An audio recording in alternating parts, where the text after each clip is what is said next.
Wilfried Zaha scores and misses penalty as Crystal Palace claim draw at Norwich. The last time these two clubs met, 43 days ago, it seemed like there was no hope for Norwich.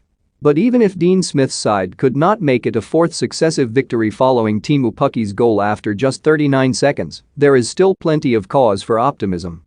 Had Wilfried Zaha not fluffed his lines from the penalty spot just moments after scoring a brilliant equalizer, it could have ended up being a deeply frustrating night for Norwich's manager that yielded nothing. Yet having survived a late onslaught from Patrick Vieira's side, Norwich have more than a glimmer of achieving what appeared to be the impossible this season.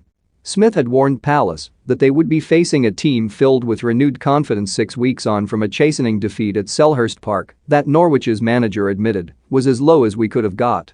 4 wins from their next 5 matches in all competitions has brought renewed hope in this part of the world, even if Newcastle's victory on Tuesday meant Norwich found themselves back in the relegation zone before kickoff. It didn't take long for them to prove their manager right.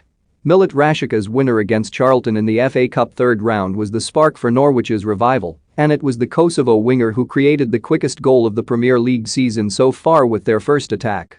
Adamaita's touch to set up Pukki after controlling Rashica's cross was exemplary, with the ball striking the post as it beat Vicente Guaita. Smith had made 3 changes from the side that beat Wolves in the FA Cup on Saturday, while Vieira selected Zaha for the first time since his red card against Spurs on Boxing Day. The Ivory Coast forward was rested at the weekend despite returning from the Africa Cup of Nations at the end of January, with Vieira urging him to show more consistency and deliver more.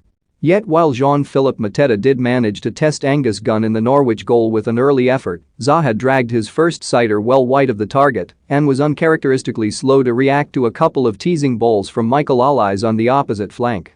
Pukki must then have thought he was going to score his second goal of the night on 2 occasions in the space of 4 minutes, only for Tyrick Mitchell to deny both efforts following more excellent play from Rashica that left Joel Ward bamboozled. Slowly, however, Palace began to find their rhythm and saw 2 penalty appeals correctly turned down by the referee Paul Tierney before Zaha took aim again and saw his shot deflect just wide of Gunn's post. Mateta thought he had drawn the visitors level just before the break after coming up with a clever dinked finish but was disappointed to see the flag raised for offside. With Manchester City and Liverpool up next, Norwich must have known this fixture represented their best opportunity to put points on the board as the season heads towards its crescendo. Having weathered Palace's early pressure, Rashica took it upon himself to try and extend their lead with an effort from 25 yards that just whistled past the post. A strong right hand from Gunn was then required to stop Schlupp's instinctive strike from the edge of the area after Norwich had failed to clear their lines at the other end. But there wasn't much the goalkeeper could have done about Zaha's brilliant equalizer. Having cut an increasingly frustrated figure at the start of the second half, Palace's talisman suddenly came alive on the hour mark as he left Przemysław Placheta in his wake before curling home from the edge of the box. 2 minutes later, Zaha had the ball on the penalty spot after Mitchell was brought down by a clumsy challenge from Max Aarons. He seemed to slip at the crucial moment, however,